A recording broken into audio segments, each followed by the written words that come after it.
Hello friends, welcome back to my YouTube channel Krishna lifestyles. आज मु गुआ घीर एक रेसिपी आपण शेयर करुच्ची। चलो देखा मुझे किपरि प्रस्तुत करुच्ची।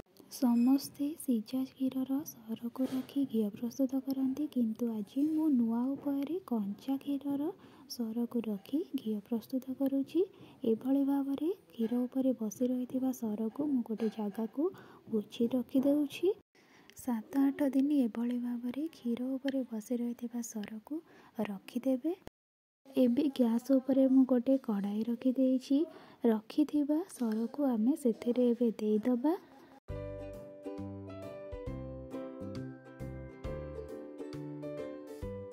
मझिरे मझिरे आमे एमिति ताकू भल भाव में घांटुथिबा, नचेत कढ़ाई रे लागी जाई पारे।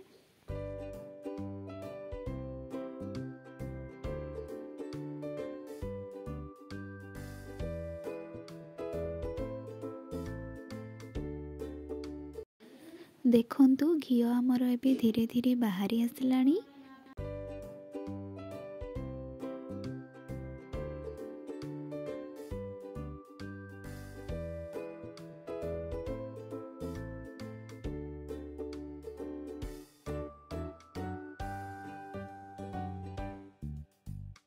संपूर्ण भाव में घी आमर एबे बाहरी जाइछि, ताको एबे बाहर करिदबा।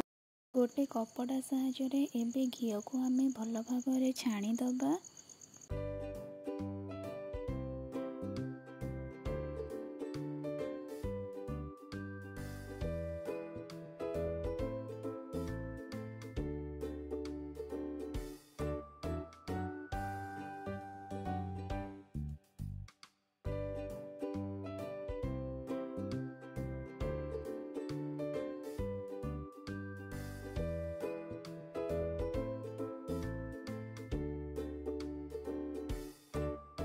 भिडियोटी आपण मानक जदि भल लगी थाई पारे like, comment, share and subscribe करने को भूलिए नहीं।